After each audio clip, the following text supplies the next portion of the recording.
الحمد للہ وکفا والصلاة والسلام علی عبادہ الذین اصطفى اما بعد فاعوذ باللہ من الشیطان الرجیم بسم اللہ الرحمن الرحیم فاصدع بما تؤمر واعرض عن المشرکین صدق اللہ العظیم۔ سب سے پہلے درود و سلام ہو جناب محمد رسول اللہ صلی اللہ علیہ وسلم پر۔ درود پڑھیے اللہم صلی علی سیدنا و مولانا محمد وعلی آل سیدنا و مولانا محمد وبارک وسلم وصلی علیہ۔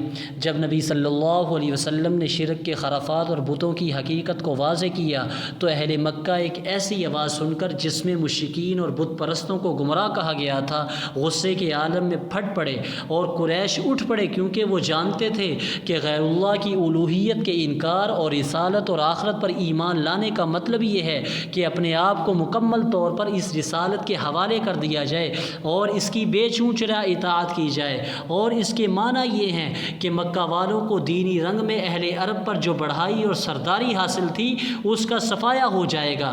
قریش یہ سب کچھ سمجھ رہے تھے، لیکن مشکل یہ تھی کہ ان کے سامنے ایک ایسا شخص تھا جو صادق اور امین تھا، انسانی اقدار اور مکارم اخلاق کا اعلیٰ نمونہ تھا، اور ایک طویل عرصے سے انہوں نے اپنے آباء و اجداد کے دین میں، اپنے آباء و اجداد کی تاریخ میں اس کی نظیر نہ دیکھی تھی اور نہ ہی سنے تھی۔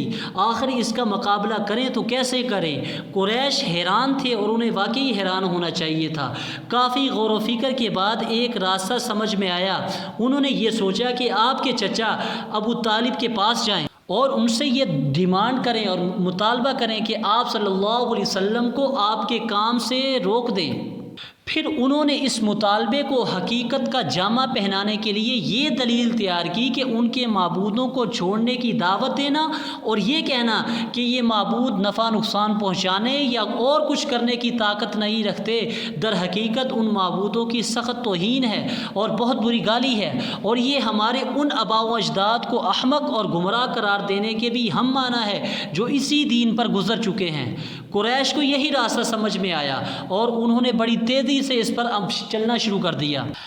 قریش کا ایک گروہ چند آدمیوں کے ساتھ ابو طالب کے پاس پہنچا اور بولے، ابو طالب، آپ کے بھتیجے نے ہمارے خداؤں کو برا بلا کہا ہے، ہمارے دین کی عیب چینی کی ہے، ہماری عقلوں کو حماقت زدہ کہا ہے اور ہمارے باپ دادا کو گمراہ قرار دیا ہے، لہٰذا یا تو آپ انہیں اس کام سے روک دیں یا ہمارے اور ان کے درمیان سے ہٹ جائیں، کیونکہ آپ بھی ہماری طرح ان سے مختلف دین پر ہیں۔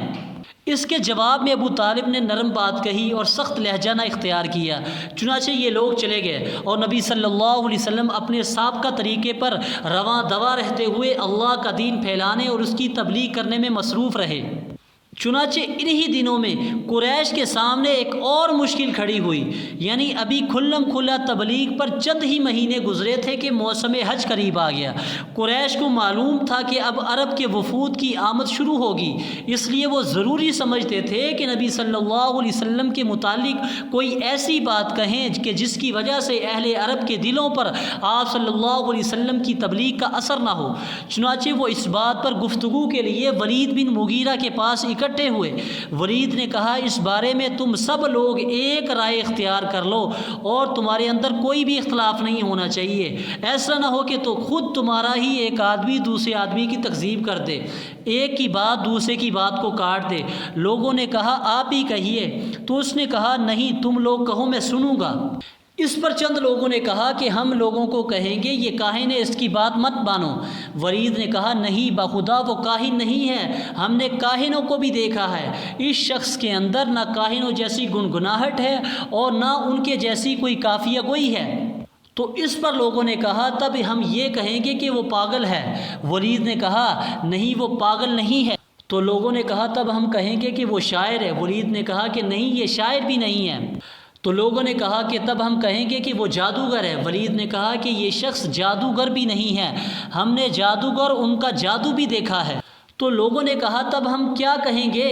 تو ولید نے کہا کہ خدا کی قسم، اس کی بات بڑی میٹھی ہے، اس کی جڑ پائیدار ہے اور اس کی شاخ پھلدار ہے، تم جو بات بھی کہو گے لوگ اسے باطل سمجھیں گے، البتہ اس کے بارے میں سب سے مناسب بات یہ ہے کہ تم لوگوں کو کہنا کہ یہ جادوگر ہے اور اس نے ایسا کلام کر لیا ہے جو جادو ہے، اور اس کلام سے باپ بیٹے، بھائی اور بھائی کے درمیان، میاں بیوی کے درمیان اور کنبے قبیلے میں پھوٹ پڑ جاتی ہے۔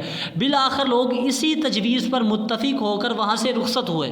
ایک روایت میں یہ بھی ہے کہ جب ولید نے لوگوں کی ساری تجویزیں رد کر دی تو لوگوں نے ان سے کہا پھر آپ ہی اپنی ایک ایسی رائے پیش کریں جو بے داغ ہو۔ اس پر ولید نے کہا ذرا سوچ لینے دو۔ اس کے بعد وہ سوچتا رہا یہاں تک کہ اس نے یہ رائے پیش کی کہ تم لوگوں کو کہنا یہ جادوگر ہے۔ اسی معاملے میں ولید کے متعلق سورۃ المدثر کی آیت نمبر 16 سے لے کر 26 تک کی آیات نازل ہوئیں۔ انہ فکر وقدر، اس نے سوچا اور اندازہ لگایا۔ بہرحال یہ قرارداد طے پا چکی تھی تو اسے عملی جامہ پہنانے کی کارروائی بھی شروع ہو گئی۔ کچھ کفار ان راستوں پر بیٹھ گئے جہاں حج کے لیے آنے والے لوگ گزرا کرتے تھے، اور وہاں سے ہر گزرنے والے کو آپ صلی اللہ علیہ وسلم کے خطرے سے آگاہ کرتے ہوئے آپ صلی اللہ علیہ وسلم کے متعلق تفصیلات بتانے لگے۔ اس کام میں سب سے زیادہ پیش ابو لہب تھا۔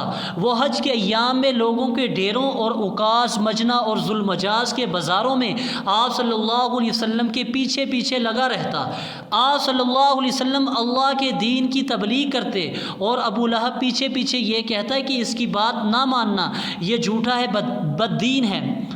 چنانچہ اس دوڑ کا یہ نتیجہ ہوا کہ لوگ اس حج سے جب اپنے گھروں کو واپس ہوئے تو ان کے علم میں یہ بات آ چکی تھی کہ آپ صلی اللہ علیہ وسلم نے نبوت کا دعویٰ کیا ہے۔ یوں ان کے ذریعے پورے دیار عرب میں آپ صلی اللہ علیہ وسلم کا چرچا پھیل گیا۔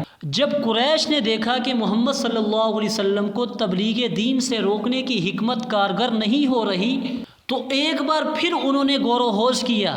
چنانچہ نبی صلی اللہ علیہ وسلم کی دعوت کو روکنے کے لیے مختلف طریقے اختیار کیے، جن کا خلاصہ انشاءاللہ ہم اگلی نشست میں ذکر کریں گے۔ آج کے لیے اتنا ہی کافی ہے۔ وما علینا الا البلاغ المبین۔